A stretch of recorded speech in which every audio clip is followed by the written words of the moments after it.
40 വയസ്സിന് മുകളിലുള്ള എല്ലാ ആൾക്കാർക്കും ഉണ്ടാകുന്ന വളരെ സാധാരണമായിട്ടുള്ള ഒരു അസുഖമാണ് പൈൽസ് അഥവാ മൂലക്കുരു.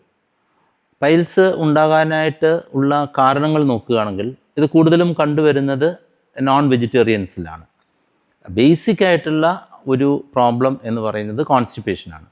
ജനറ്റിക്കായിട്ട് ഇത് കുടുംബപരമായിട്ട് പൈൽസ് ഉണ്ടാകുന്ന ഒരു അസുഖം തന്നെയാണ്. പക്ഷേ ബേസിക്കായിട്ട് ഇതിൻ്റെ ഒരു കോസ് എന്ന് പറയുന്നത് ഇത് കോൺസ്റ്റിപ്പേഷൻ, എന്നുവെച്ചാൽ മലം പോകാനായിട്ട് കണ്ടമാനം ഇരുന്ന് സ്ട്രെയിൻ ചെയ്യുകയാണെങ്കിൽ, മുക്കുകയാണെങ്കിലാണ് ഇത് ഈ പൈൽസ് ഉണ്ടാകുക. നമ്മളുടെ അവിടെ ഒരു മലദ്വാരത്തിൻ്റെ അറ്റത്ത് ഒരു സർക്കുലർ മസിലുണ്ട്. ആ മസിൽ ഉള്ളത് കൊണ്ടാണ് നമുക്ക് ആവശ്യമുള്ളപ്പോൾ ഈ മലം പിടിച്ചു വെക്കുവാനായിട്ടും അല്ലെങ്കിൽ അത് ലൂസാകുന്ന സമയത്ത് മലം പോകുവാനായിട്ടും സാധിക്കുന്നത്. ആ മസിൽ ഏതെങ്കിലും കാരണവശാൽ അത് കൂടുതൽ ചുരുങ്ങിപ്പോയി കഴിഞ്ഞാൽ നമ്മൾ മലം പോകുവാനായിട്ടിരുന്ന് സ്ട്രെയിൻ ചെയ്യേണ്ടി വരും. അപ്പോൾ ഈ മലദ്വാരം എന്ന് പറയുന്നത് കൂടുതൽ കണ്ടമാനം രക്തക്കുഴലുകളും നെർവ് എൻഡിങ്സും ഉള്ള ഒരു അവയവമാണ്. അതിൻ്റെ അകത്തുണ്ടാകുന്ന രക്തക്കുഴലുകൾ അതിന് കവർ ചെയ്തിരിക്കുന്ന ആ മ്യൂക്കോസയോടൊപ്പം താഴോട്ടിറങ്ങി വരുന്നതിനാണ് നമ്മൾ പൈൽസ് എന്ന് പറയുന്നത്. ഈ പൈൽസ് തന്നെ പല ഗ്രേഡുണ്ട്. അതിൻ്റെ ഗ്രേഡ് അനുസരിച്ചിട്ട് first degree, second degree, third degree, fourth degree എന്ന് നമ്മൾ പറയും. അതിൻ്റെ ചികിത്സാ രീതിയും ഇതിൻ്റെ ഗ്രേഡ് അനുസരിച്ചിട്ടാണ് നമ്മൾ തീരുമാനിക്കുക. ആദ്യമായിട്ട് നമ്മൾ രോഗികൾക്ക് പറയുക, നിങ്ങളുടെ ഭക്ഷണ രീതികൾ കൂടുതൽ ഫൈബർ കണ്ടൻ്റുള്ള ആഹാരങ്ങൾ നിങ്ങൾ കഴിക്കുക, നല്ലതുപോലെ വെള്ളം ഉപയോഗിക്കുക. അപ്പോൾ നല്ലതുപോലെ ബൾക്കായിട്ട് മോഷൻ ഉണ്ടായി വന്ന് അത് പാസ് ചെയ്ത് പോകണം. അപ്പോഴേ ഉള്ളൂ ആ മസിൽ റിലാക്സ് ചെയ്തിരിക്കുകയുള്ളൂ. അതേപോലെ നമ്മൾ മോഷൻ പോകാനായിട്ട് നമ്മൾ അധികം സ്ട്രെയിൻ ചെയ്യേണ്ടി വരില്ല. വെള്ളം കുടി വളരെ ഇമ്പോർട്ടൻ്റ് ആണ്. കാരണം നമ്മളുടെ വൻകുടലിൽ നിന്നാണ് നമ്മൾക്ക് ആവശ്യത്തിന് ഉള്ള വെള്ളം അബ്സോർബ് ചെയ്യുന്നത്. അപ്പോൾ നമ്മൾ വെള്ളം കുടി കുറവാണെന്നുണ്ടെന്നുണ്ടെങ്കിൽ ഈ മോഷനിൽ നിന്ന് ഉള്ള വെള്ളം കണ്ടുമാനം ആഗിരണം ചെയ്യുന്ന കാരണം അത് ഹാർഡായി പോകും. അപ്പോൾ ഈ ആഹാര രീതി വളരെ ഇമ്പോർട്ടൻ്റ് ആണ്.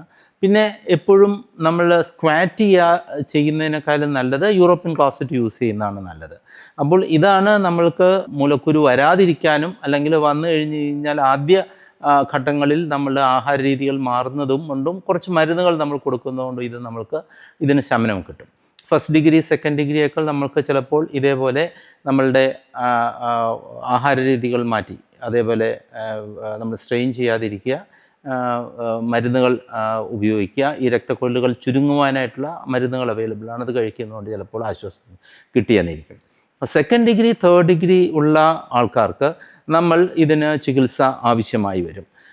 അത് പലതരത്തിലുള്ള ചികിത്സകൾ അവൈലബിൾ ആണ്. ഇപ്പോൾ ഏറ്റവും ഫലപ്രദമായിട്ടും ഏറ്റവും ഈസി ആയിട്ടുള്ള ചികിത്സാ രീതിയാണ് ലേസർ ചികിത്സ. ലേസർ എന്ന് പറയുന്നത് വളരെ നേരിയ ഫൈബറാണ്. ആ ഫൈബറിൻ്റെ അകത്തുനിന്നുണ്ടാകുന്ന ലേസർ ഒരു എനർജിയാണ്. അപ്പോൾ ഈ മൂലക്കുരു ഞാൻ പറഞ്ഞല്ലോ രക്തക്കൊഴലുകളുടെ വികാസമാണ്.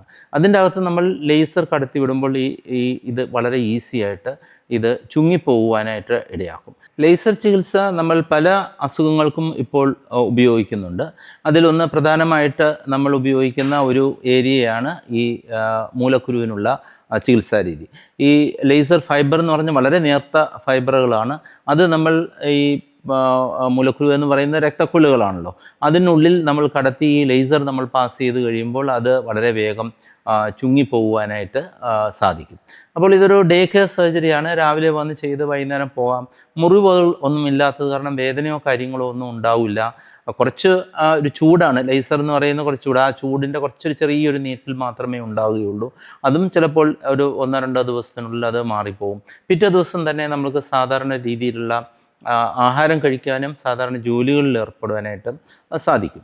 അപ്പോൾ ലേസർ ഈ second degree, third degree and ഉള്ള രോഗികൾക്ക് നമ്മൾ കൂടുതലും ഇപ്പോൾ ചെയ്തു വരുന്നത് ഈ ലേസർ ചികിത്സയാണ്.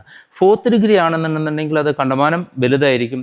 അത് നമ്മൾക്ക് ചിലപ്പോൾ ലേസർ കൊണ്ട് നമ്മൾക്ക് ചികിത്സിക്കുവാനായിട്ട് സാധിച്ചെന്ന് വരില്ല. അത് ചിലപ്പം ഇപ്പോൾ ലേസർ കൊണ്ട് ചികിത്സിക്കുകയാണെങ്കിൽ തന്നെ ചിലപ്പോൾ 2-3 സിറ്റിങ്സൊക്കെ ഇതിന് ആവശ്യമായിട്ട് വരും.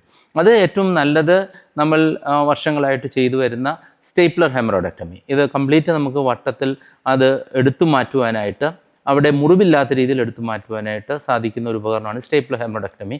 വളരെ ഫലപ്രദമായതാണ്. 10-20-25 വർഷമായിട്ട് നമ്മൾ ചെയ്തു വരുന്ന ഒരു പ്രൊസീജിയറാണ്. അപ്പോൾ പണ്ട് തേർഡ് ഡിഗ്രിയും നമ്മൾ സ്റ്റേപ്ലർ ആയിരുന്നു ചെയ്തുകൊണ്ടിരുന്നത്. ഇപ്പോൾ കുറേ തേർഡ് ഡിഗ്രി നമുക്ക് ഈ ലേസർ വെച്ചിട്ട് നമ്മൾക്ക് ചികിത്സിച്ച് ഭേദമാക്കുവാനായിട്ട് സാധിക്കുന്നുണ്ട്. ഇപ്പോൾ ലേസറിൻ്റെ ആൾക്കാർക്കുള്ളൊരു ധാരണയാണ് അവിടെയുള്ള ബാക്കിയുള്ള അസുഖങ്ങൾ ഇപ്പോൾ ഫിസ്റ്റുല അല്ലാന്നുണ്ടെന്നുണ്ടെങ്കിൽ പൈലോനൈഡൽ സൈനസ് അതൊക്കെ ഈ മലദ്വാരത്തിലുണ്ടാകുന്ന ബാക്കിയുള്ള അസുഖങ്ങളാണ്.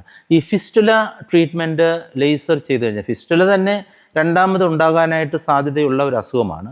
അപ്പോൾ ഈ ലേസർ ചികിത്സ ഫിസ്റ്റുലയിൽ ചെയ്യുകയാണെന്നുണ്ടെങ്കിൽ അതിൻ്റെ റെക്കറൻസ് റേറ്റ് രണ്ടാമതുണ്ടാകാനുള്ള സാധ്യത ഏകദേശം 70% വരെയാണ്. അപ്പം അത് അത്ര ഒരു ലേസർ ചികിത്സ ഈ ഫിസ്റ്റുലയ്ക്ക് അഡ്വൈസബിൾ ആയിട്ടുള്ള ഒരു ചികിത്സാ രീതി അല്ല. അതേപോലെ തന്നെയാണ് പൈലോനൈഡൽസ്. കാരണം വെച്ചാൽ ഇതിൻ്റെ എല്ലാം ട്രാക്കിന് വളരെ തിക്കായിരിക്കും. 2-3 മില്ലിമീറ്റർ വലിപ്പമുണ്ടാവും ഈ പൈലോനൈഡൽ സൈനസിനും അതേപോലെ ഫിസ്റ്റുലയ്ക്കും.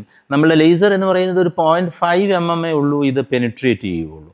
അപ്പോൾ രക്തക്കുഴലുകളാണെങ്കിൽ അതങ്ങ് ചുരുങ്ങിപ്പോവും. പക്ഷേ ഈ ഫിസ്റ്റുലയൊക്കെ അതുകൊണ്ട് മാറ്റുവാനായിട്ടുള്ള സാധ്യത കുറവാണ്.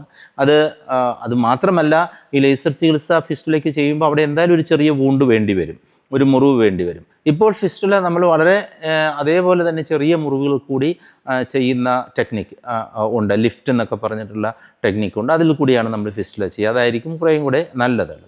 പൈലോനൈഡൽ സൈനസ് ആണെന്നുണ്ടെങ്കിൽ അതിന് നമ്മൾ അതെടുത്ത് കളഞ്ഞ ശേഷം അത് കംപ്ലീറ്റ് കവർ ചെയ്യുന്നതാണ് നല്ലത്. മുറിവില്ലാതെ തന്നെ ഇത് ചികിത്സിക്കുന്ന സംവിധാനങ്ങൾ ഇപ്പോൾ ഉണ്ട്. അപ്പോൾ ഇതാണ് മലദ്വാരവുമായിട്ട് ബന്ധപ്പെട്ടിട്ടുള്ള പ്രധാന അസുഖങ്ങൾക്ക് നമ്മൾക്ക് നിഷ്കർഷിക്കുവാനായിട്ടുള്ളത്. Thank you.